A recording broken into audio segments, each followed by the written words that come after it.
Good morning everybody and welcome to Jim's 5am Club, and it's another awesome day.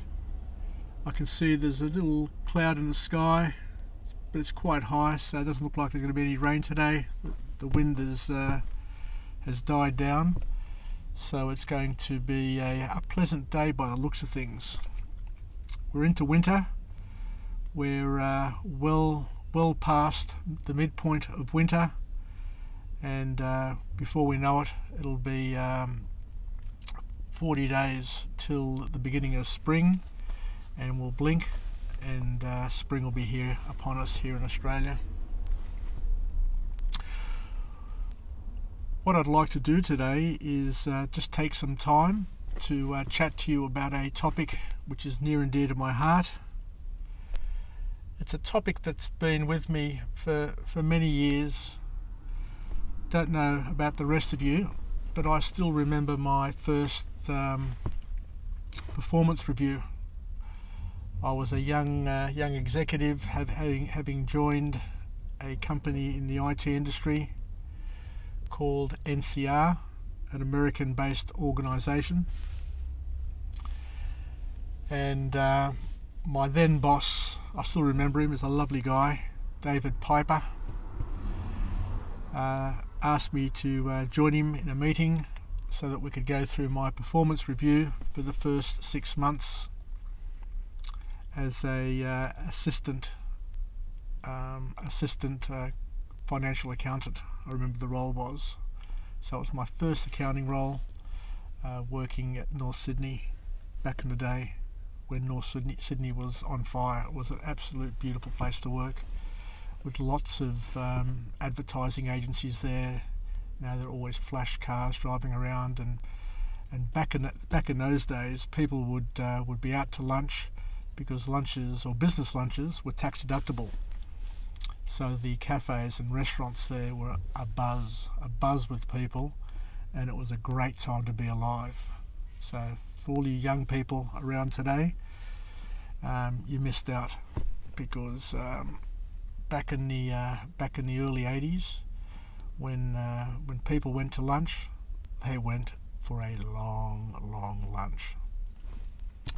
Anyway, I digress, but let's get back on topic. So my memories back then of my first performance review were, James, you're doing a great job, blah blah blah. We love you. You're on the right path. We've got big plans for you. And then comes that magic word, but. You need to improve in these areas, but. And I've learnt to hate that word, but. Don't know about the rest of you, but when people butter you up with compliments and then hit you with the word but, it just knocks the winds right out of your sails, because you start to wonder, does everything that come before the but, is it genuine, is it honest, or is it just a softening and a way of just getting you to drop your guard before they get stuck into you. But later on in life, I remember working, I think it was at IBM, because IBM was a real gun place to work at. And I remember speaking with one of my managers back then, Ray Smith, who was a new manager, but he was an absolute gun of a manager. And he said that it's important not to use but in anything you say to anybody, because but is a big turn off. It spoils relationships. It erodes trust, and it basically is not a helpful term. So he said that if you have something to say to somebody, the best way of getting to that point, rather than use the word but, is to use the word and. Replace your buts with the word and. So you can start off by saying, we love you. We really honour and respect the work and contribution you're making to the organisation. And there are areas where we would love to work with you to help you grow and develop and become an even stronger performer. So the word "and," if you can incorporate the word "and" into your vocabulary when you're talking to your peers, your co-workers, your clients, your children, your life and your message will be much better received. So where do we go with this? How can we use this? For parents, for children, for middle managers, for people doing interviews. Try and replace the word "but" with the word "and then complement and supplement and add to the word "and." People love it when you talk to them about ways for them to grow and develop, but it's got to be positioned in a way which is not received as a threat or received as a negative sort of criticism. And by using the word "and," you're able to short circuit that and not cause any anxiety or negative feelings. I know, look, at the end of the day, there are people who don't care.